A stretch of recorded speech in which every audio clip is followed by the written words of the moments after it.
They smiled for the cameras, married the right people, and played the perfect all-American hero. But behind closed doors, they were living a completely different life. Hollywood quote. S golden age wasn't just about glamour and fame. It was a machine built on secrets. And the biggest secret of all was who these legends truly loved. Studios buried the truth, contracts silenced the whispers, and entire identities were erased overnight. In this video, we're pulling back the curtain on the iconic actors who were forced to hide who they really were, the hidden romances, the cover-up marriages, and the heartbreaking stories that were never supposed to see the light of day.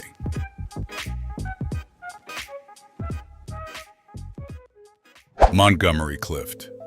He was among the first great post-war screen actors to make masculinity look wounded rather than invincible.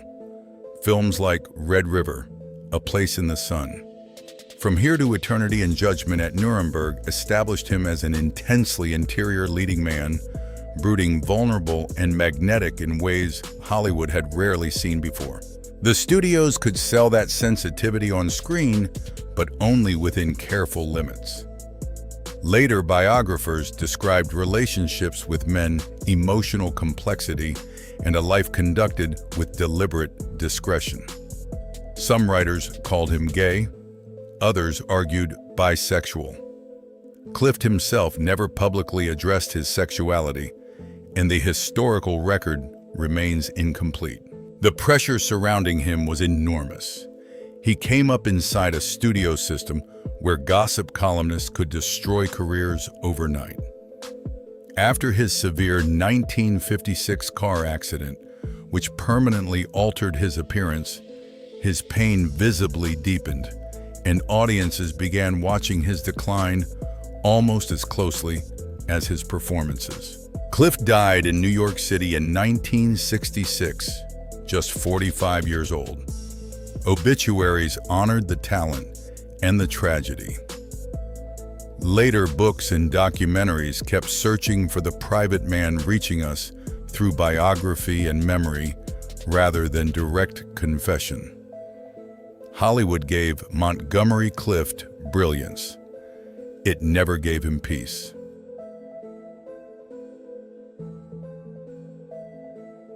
Cary Grant. He may be the smoothest male image old Hollywood ever produced. Through the 1930s, 1940s, and 1950s, films like The Awful Truth, Notorious, and North by Northwest defined him as the very model of debonair elegance, witty, athletic, and impeccably controlled. For audiences, he looked like certainty itself. That is precisely where the official version begins to crack. Long-running speculation centered on his years sharing a Santa Monica home with actor Randolph Scott, cheerfully dubbed Bachelor Hall by the press. The arrangement was entirely public. Its meaning never was. Later biographers kept returning to that chapter alongside his 5 marriages and the carefully maintained mystery of his inner life. Precise language matters. Grant never publicly confirmed any same-sex relationship, and the record does not support turning rumor into settled fact. Yet the contrast endured for a reason.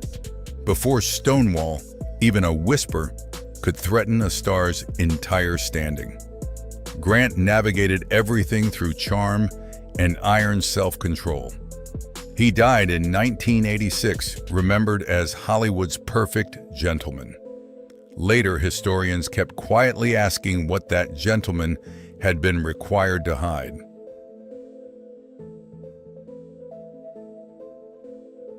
Randolph Scott. He was marketed very differently from his famous housemate. Through westerns like 7 Men from Now and Ride, The High Country, Scott became the definitive embodiment of stoic American masculinity, calm, rugged, and severely self-contained.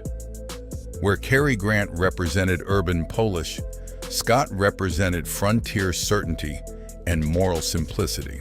That contrast is precisely why his private life has remained a lasting mystery. His long association with Grant the Shared Homes and the enduring Bachelor Hall legend fueled decades of speculation. Yet Scott left no public statement resolving what any of it meant. Historians kept returning to the same question: close companionship, practical arrangement, or something deeper the era would not permit to be named. Scott's entire screen identity was built on restraint. In studio-era America, that masculinity carried serious commercial value, and any rumor of unconventional sexuality could collide hard against it. His silence was not merely personal, it was structural. He died in 1987 at 89, preserved as the dignified Western star. Later re-examination did not erase that image, it simply complicated it. His case rests more on sustained historical speculation than direct confirmation, but he left behind one of Hollywood's most enduring question marks.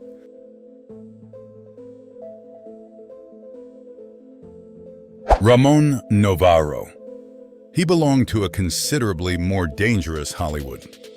In the 1920s, he emerged as a silent-era idol through Scaramouche, and especially Ben-Hur, becoming one of MGM's most bankable male stars.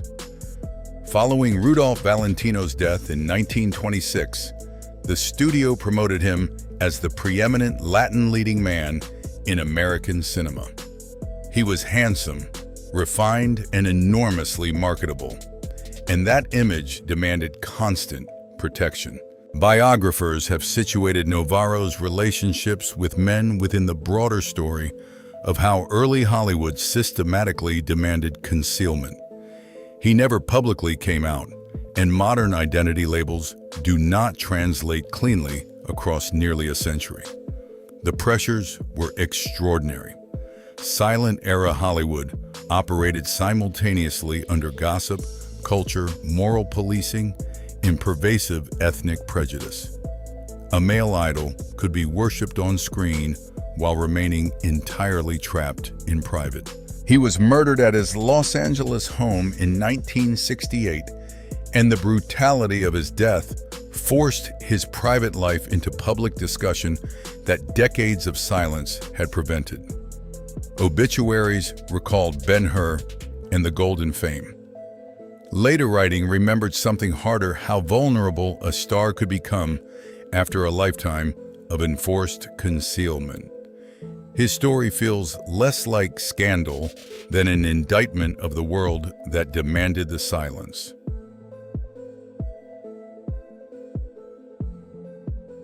Cesar Romero.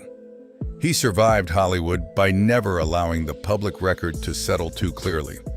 Stylish, witty, and remarkably durable, he remained visible across several decades in 1930s and 1940s films, then television, and eventually reaching new audiences as the flamboyant Joker on the 1960s Batman series. Few entertainers navigated so many eras with such consistent ease. Off-screen, he cultivated an equally polished image as Hollywood's quintessential lifelong bachelor, sophisticated, sociable, and permanently unattached. Romero never married and inspired sustained speculation among Hollywood historians for years after his death. Yet speculation remains distinct from confirmation. He never publicly defined his sexuality, and the surviving record is shaped far more by deliberate discretion than any direct admission. His approach illuminates something important about old Hollywood.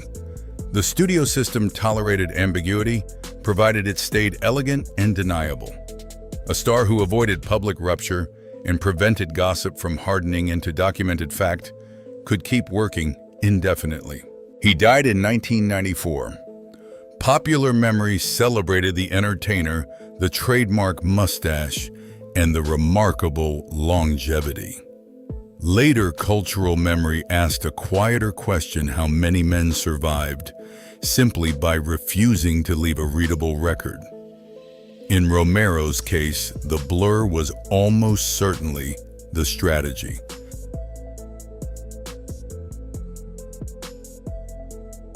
Clifton Webb. He was almost the opposite of a hidden man who looked hidden. In Laura the Razor's Edge and Sitting Pretty, he transformed with elegance and stylized precision into a genuinely distinctive star image, never marketed as a rugged cowboy, but sold as intelligence, refinement, and cutting charm.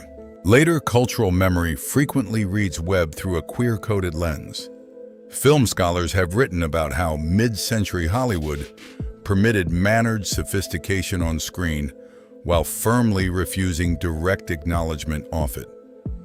Friends and later commentators spoke more openly after his death, but public confirmation from Webb himself never came. What the studio system tolerated was surface. It could market polish and camp-adjacent wit, provided those qualities remained safely contained within performance. It could not tolerate the private reality behind them. That split between persona and permission is the essential key to his story. He died in 1966. Obituaries honored the actor from Laura and the beloved Mr. Belvedere films. Later, history recognized something more layered, a man performing brilliantly inside the narrow boundaries his era permitted. Hollywood let Clifton Webb be visible. It never let him be plain.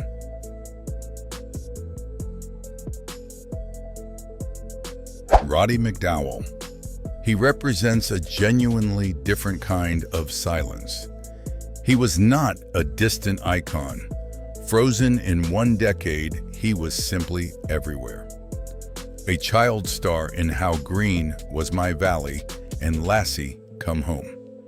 He reinvented himself across new generations through Planet of the Apes television theater and the warm center of Hollywood's social world. He was beloved and constantly present across 5 decades, yet his private life remained carefully guarded throughout.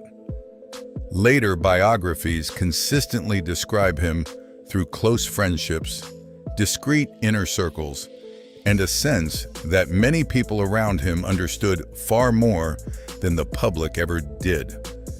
He never publicly came out, and that matters. McDowall lived through the rigid studio era, post-war moral conservatism, and the long cultural shift before and after Stonewall. By later decades, some things could be spoken more openly, but not every older Hollywood figure felt able to revise a lifetime of caution. For some men of his generation, silence had become armor. He died in 1998. Audiences remembered the versatility and extraordinary longevity. Later re-examination asked what it means to be welcome in every room except the one marked private truth. Hollywood sometimes buried lives not beneath scandal, but beneath affection and familiarity.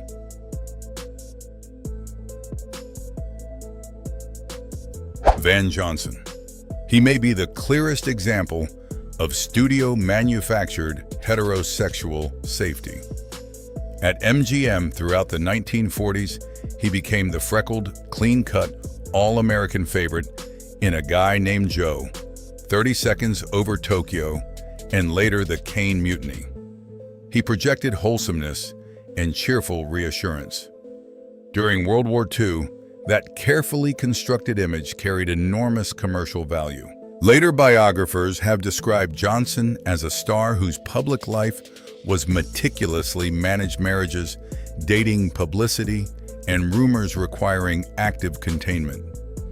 He never publicly confirmed a gay identity, but his case has long been examined as a textbook example of a studio protecting an approved version of masculine respectability.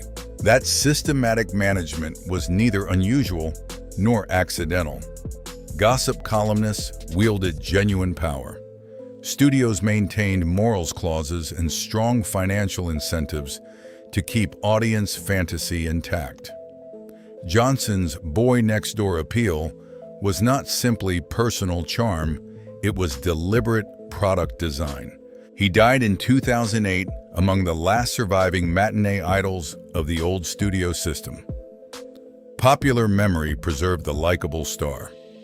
Later re-examination preserved something equally significant: the machinery operating invisibly around him. In Van Johnson's case, the private mystery is inseparable from the corporation that created and sold him.